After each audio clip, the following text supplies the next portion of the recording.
Welcome, my sim racing brothers and sisters. The time is now upon us that Kunos have bestowed version 0.2 of the Assetto Corsa EVO early access plan. It's all part of their step 2 regime.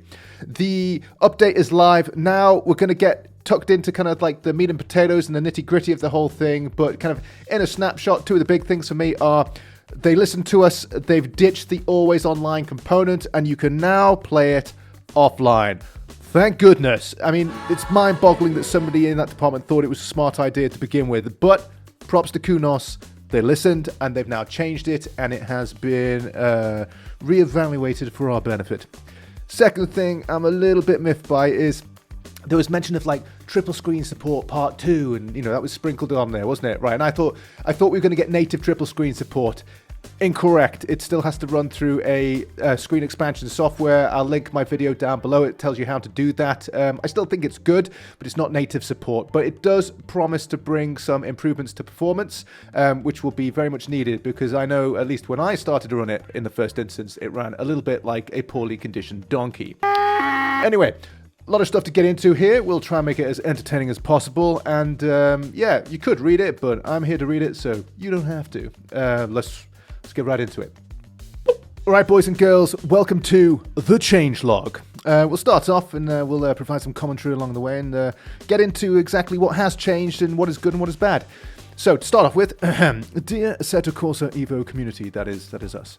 Version 0.2 of our early access program is now available on Steam. Restart your Steam client and make sure you update the game to its latest version. I've done it. It's very straightforward, nice and easy. New update brings 2 major game modes, offering the open mode as a way to access all game cars without limitations.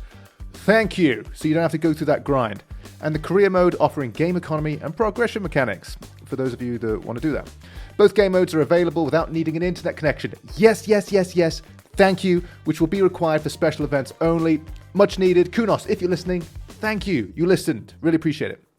Additionally, 7 new cars, 2 new circuits are available, and coming with the release of 0.2, a large amount of performance improvements covering traditional screens, VR, and triple screen users are now available, alongside a list of gameplay and UI improvements. Make sure that you update your game client for a better experience on Assetto Corsa EVO. Enjoy your driving. We're going to get into exactly what all of that means, right? Because it's, again, yeah, the triple screen stuff, it was a little bit vague on that like poster they released. I'll pop it up on the screen now.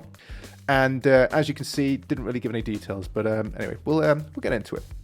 Not too much to get through, but there is still some tasty stuff here. Anyway, they've added some general stuff, some new circuits. We've got Central Americas, Donington Park, a couple of cars, Alfa Romeos, Lotus, Honda, Maserati, Miata. For those of you that know the channel, I love a Miata. It's my first car. It's my one true love in the automotive world. I say that, I like a Porsche as well. Anyway, they've also added a Porsche 911, so that's me satisfied. The gameplay has been altered so that players have a choice to play in career or open mode. I think that's very good. Career mode will be the previous progression mode without any back-end dependency on gameplay flow. It's going to be interesting how the player base migrates with that one, because if there's no kind of incentive to earn stuff to progress, then how are you rewarded? It seems to just be a restriction with no incentive and no reward. Personally, I think a lot of people will drop off that one. I know I don't have the time and I probably won't be investing in that either.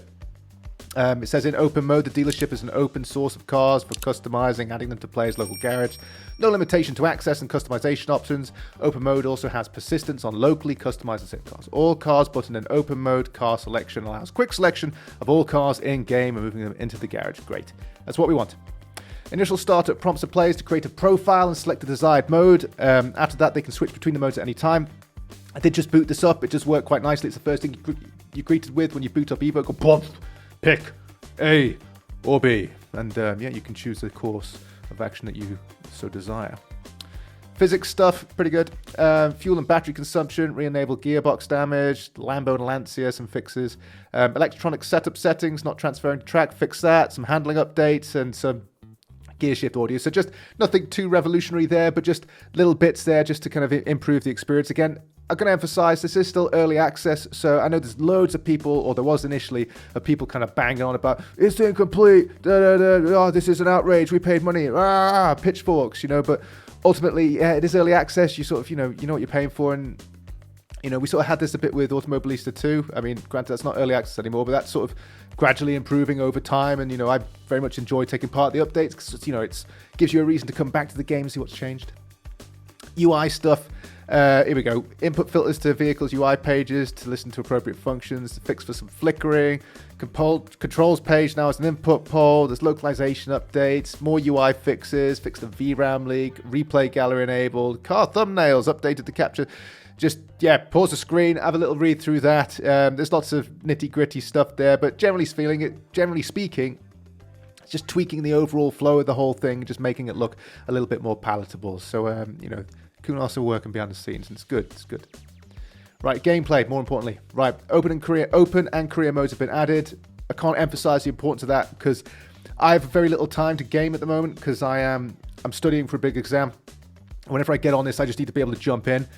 I can't be banging around with kind of like restriction locks and stuff. Otherwise, I drop off, right? Because I just don't have the time to do that. Otherwise, I'd never play anything. Same with the online thing. If it keeps crashing and I can't play, I'm off, right? So I think this is very, very good. Yeah, so that's now independent of back-end connection. Very good idea. Remove vehicle function from the open garage. New custom grid logic and page with car categories. Great. So that's good. So, you know, you can isolate the different kinds of cars. I think it's good. Several fixes in the pit limiter, fix special event starting time, all sorts of other different fixes, yada, yada, yada. Black-orange flag now resets on restart sessions. That's good. Some AI tweaks. Again, right, the quick race weekend UI offers some improved control over the AI setup. I think that's good, particularly if you want to tailor your own experience, including a range slider for AI skills. So for those of you so I don't have a lot of time for online racing at the moment. A lot of my stuff is mainly just AI. So if I don't have a good AI experience that I can tailor, that is my racing experience. So I do think that's an important part of the sim racing demographic that has been tailored for here. Opponent's behavior, which will replace aggressiveness. Again, maybe that's just a politically correct way of saying aggressiveness.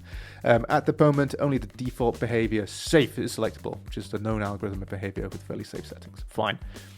Fix some AI stuff with the cars, fix some bugs, more bugs, pit lane bugs, right? More fixed AI cars taking too long at the start of the race, just generalized behavior, hopefully creating a more palatable sim racing experience for those of us undertaking the single player adventure.